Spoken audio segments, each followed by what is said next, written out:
Hello, my name is Elissa Kline, and I'm a second-year MBA candidate and a Center for Digital Strategies MBA Fellow at the Tuck School of Business at Dartmouth College. I am pleased to welcome Sam Howe, Chief Marketing Officer at Time Warner Cable, who is joining us today as part of the Brit Technology Impact Series and Tech at Tuck. Welcome to Tuck, Sam, and thank you for being here. Thank you, Alyssa. I appreciate it. It's nice to be here.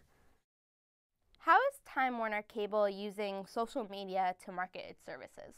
Yeah, I mean, Time Warner Cable is doing a couple different things with social media, really three.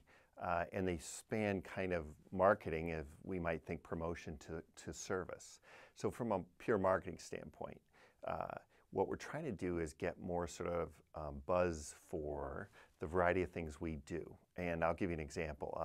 With the IFC channel, we did a film contest where people could submit original film on the web, based on the web, but also we pushed a lot of pages to people, got people very engaged, and it all's built around our sponsor site, Time Warner Cable. Well, we were sort of the 43 sponsor site one week just because people really heard about it, and that kind of energized people around video naturally. The winners go to Sundance, et cetera, et cetera. So you can see, we're looking for almost promotion extensions. It's not necessarily the core of what we do.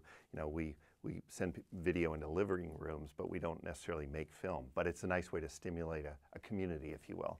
And that's really how I think we see it, as an extension. So that kind of marketing. The other two ways are kind of in the blogosphere, influencing people either about the products we do have or kind of getting them to think about things just a little bit differently.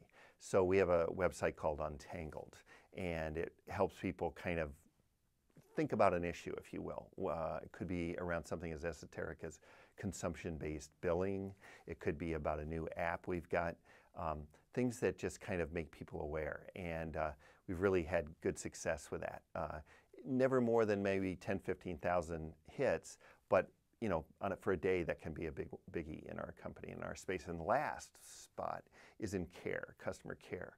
And we reach out and find people tweeting bad things about us, let's say, or things where they say, hey, I've got a problem.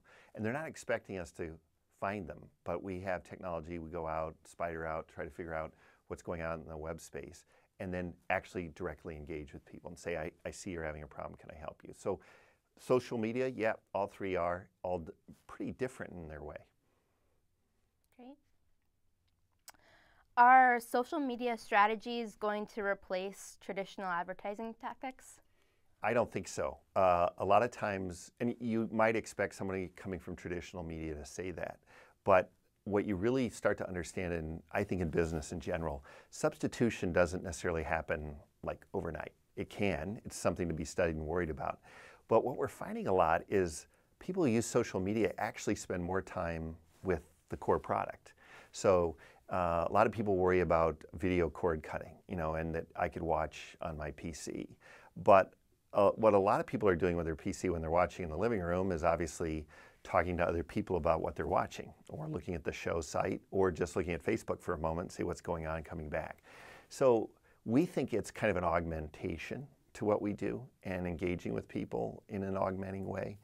That doesn't mean it won't be substitutional someday, but I think to say social media in general is going to be substitutional is a gross generalization. So it's really to understand inside of it what pieces might. How has your job changed, and how has the marketing function at Time Warner Cable changed because of social media? Yeah, I think in a day-to-day life, a marketer at a cable company, Time Warner Cable specifically, now has to think, what part does social media play in this initiative? And of course, it used to be something you kind of bolted on. You did your traditional program, went through it, said, oh yeah, we got to have a little social media in this, almost like you were going to put a little salt on something. And really, now it's just becoming part of the core plan. Or we might say, hey, let's lead this with social media, this new thing we're going to do. For instance, we have this new app that it goes on the iPad, so you can extend your viewing. Kind of think about it as leave your house and go into the backyard, and you can watch TV still watching on your iPad. Well, we kind of announced that first on our Untangled blog. So we kind of got the people out there kind of getting to understand it and know what it could be. So we said, let's launch there. It's right, it's an app, right? Let's start with a social media spot. But we'll naturally end up in a very traditional way promoting that, TV ad, in other ways. So I think it's really a question of just, it's part of the media mix now, and we just decide where does it fit, what role does it play, but it's definitely not a bolt-on anymore. Do you see sort of social media consumption, the fact that, you know, every 1 in 4 minutes or something is on Facebook, is that a threat to television viewership? Yeah. So what it could be, you know, social media might compete for time. What we know at Time Warner Cable is the most avid consumers of media are time shifters. That doesn't mean they're always substituting. It just means they're displacing their viewership. So, you know, cable is often forgotten as, I think it's 5 times TiVo, maybe 6. You know, TiVo's got the brand, we've got the distribution and the customers.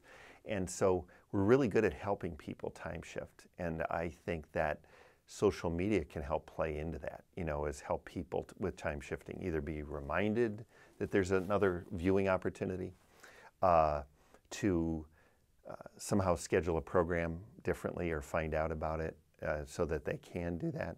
So we don't think it's substitutional, and we also don't think it's in some kind of inherent conflict with video for viewership time.